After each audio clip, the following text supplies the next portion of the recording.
Hello, my friends. How are you? My name is Shante Holiday, and today we are going over the 5 best ways to start a profitable blog. Thank you so much for joining me. Let's get into it. Do me a favor and comment below if you already have a blog. What kind of blog do you have? What subject is it in? Or if you want to start a blog, what subject is it going to be in? What would you talk about? Go ahead and let me know down in the comments. All right, you guys. So tip number 1 is it's basically a website where you can share posts on the regular, and it can be about anything that you want. Most blogs have a specific niche. So it might be a food blog, maybe you'll have a DIY blog, or even like a mommy blog, while others tend to have a lifestyle blog where they write about everything that interests them. But if you are trying to create a blog, especially for your business, then I recommend trying to niche it down as much as you can, at least in the beginning. So that way you can start building traffic and followers, and they know what to expect from you. Because at the end of the day, you'll want to create a blog that can really support the product that you'll be selling or services. All right, you guys, tip number 2, we're going to start this off with an example. So if you do have a online course about coding, then you can start a blog about coding where you talk about different projects you've completed and different tips.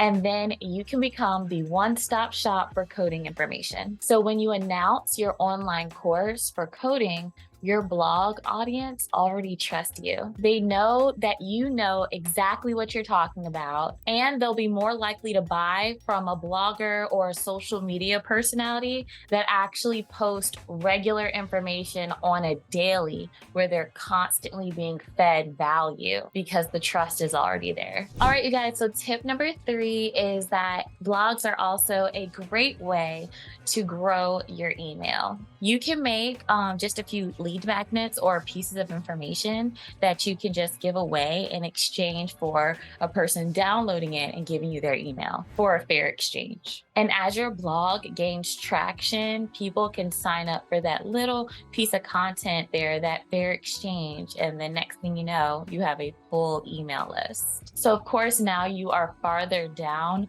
the marketing part of your sales funnel. So now that we've established that blogging is amazing, now we have to look at how to start one. So you guys, if you are still watching me to this point in the video, do me a favor and comment traction below, just so that I know that you're still tuning in, you're still watching, you're still listening. All right, you guys, it's time for tip number 4, and we are going into starting your blog. So you've got a few options here. First, if you've already have a website, you can use that to have your blog on there, or you can create a standalone blog, but for that, you're gonna need a few things, and we're gonna go over it. So first, you're gonna wanna choose a domain name. Choosing a domain name can be pretty hard at first, but don't be discouraged. There's a whole bunch of websites where you can actually use to generate a domain name, so that way you have a few different options. I've created a bunch of blogs in the past, and usually the domain name is honestly the slowest part of the process for me. I don't know why I overthink it every time. And just so you know, especially if you're like a new business owner, or if you're still establishing your brand and trying to monetize your name so that everything attached to you, people end up trusting, including your businesses and stuff, you can just do your name as your domain name. So that's definitely an option for you. For example, if your name's Tim, you can do like, tim.com. I'm sure that one in particular is taken, but you get the idea. All right, you guys, and tip number 5, once you have your domain name, you're ready to start a blog. I personally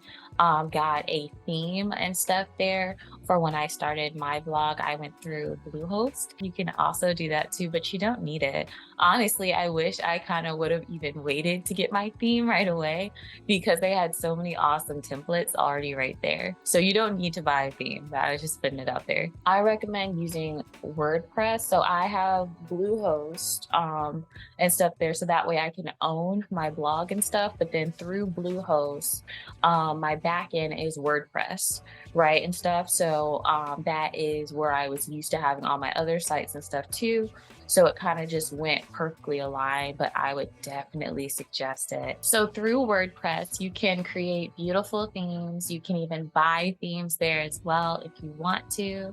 The choice is yours. There are a whole bunch of widgets and plugins already in the WordPress site too. So that way, all you have to do is just choose which ones you want to use on your blog, and you just plug and play to enhance your website. So once you've gotten to that point, you want to consider things about the categories that you're going to be blogging about and what you want in your navigation bar, which is, of course, that area at the top of the website where people just click on and it takes them to that page. All right, you guys, thank you guys so much for joining me. I really, really appreciate you. We just went over the 5 best ways or the best tips to starting a profitable blog. I hope you really enjoyed this. My name is Shante Holiday. If you know any tips for starting an awesome blog that we might have missed, go ahead and put them down in the comments. If you guys want me to keep doing videos and stuff there, make sure to like, subscribe, and follow me on all social media platforms. And I look forward to seeing you guys in the next video. Bye.